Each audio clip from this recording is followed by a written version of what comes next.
what I do. It's not the gospel. It's just what I've done over the years and what works for me.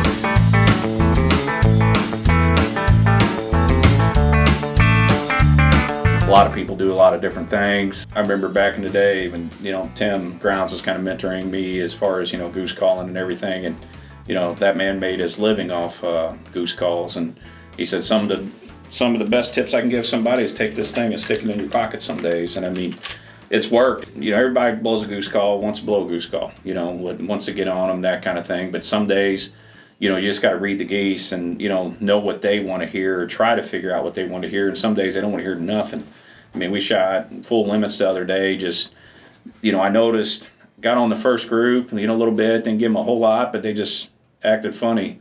And then after that, we were sitting there. We actually had some geese light out on us, and we were just watching them swim around. They're actually coming into the decoys, and we were thinking, well, they get close enough, we'll just jump them up and get them. And then I looked up, and there was a 4-pack just, doing it perfect, not making a peep. And they did it right in the hole, shot all 4 of them.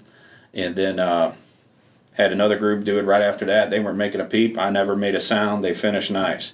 A lot of times, if they're not making a whole lot of noise or even just quiet, I just use calling for direction. I mean, if they're coming in, you've probably heard more people say I've killed more geese just clucking and moaning. I mean, that's honest to God's truth. I mean, if you see them, you don't have to do a whole lot. Now, if you got migrators or something, you may have to lean on them a little bit, or if they're leaving you, you may want to get on them a little bit to try to change their mind up, or they're trying to sit out on you. Get on them a little bit to try to lift them back up and then coax them back into you. But pretty much, if we're out there, have a high bunch, or something in the distance, just trying to get their attention, I'll just get on them kind of like this.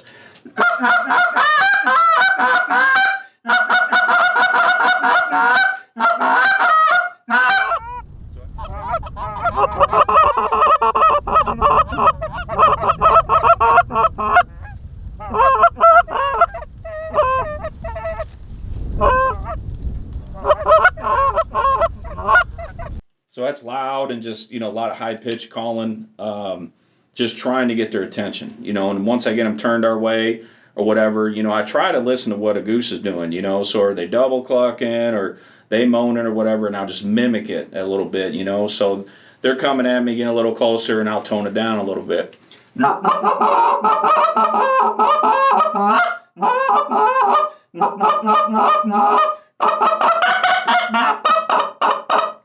Sometimes a little spit note, double clucking like that. You'll hear geese doing that as they come in, and if you mimic that sometimes to them, that gets them excited.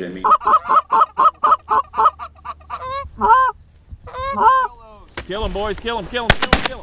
Sometimes, and what I've heard, from different people is that's another goose, when they're doing that, they're trying to tell that other goose, hey, this is my area, I don't want you here.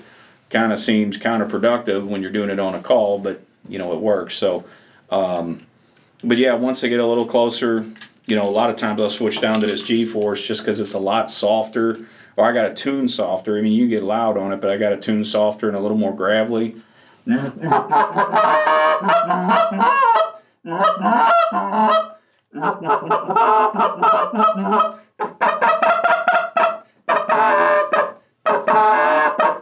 And it's just soft stuff like that.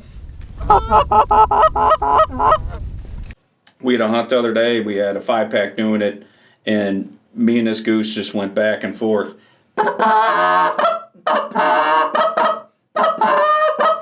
Like that. And I mean, I heard him, I started doing the same thing, and it's like, and that doesn't happen every time, but once I started down that road and I heard him doing it, it was just like we were going back and forth. And I mean, they finished right in the hole, did everything we wanted them to do. So, the biggest part of goose calling that I can tell everybody is just, listen to them, see what they're doing, try to mimic it in a way. Sometimes I think you can call too much and too loud at them. Every year, I take my calls apart, make sure you clean them out, and I might change my reeds out every 2 years. Just depends, if they start sounding a little different or whatever. But, keeping your calls clean will help out too. At the end of the day, you got to find out what works for you, though. And you're part of the country. I know, hunting, heavily pressured areas, sometimes you gotta, call a little different at them. Clucking and moaning will probably kill you more geese than, just wailing on them or anything else.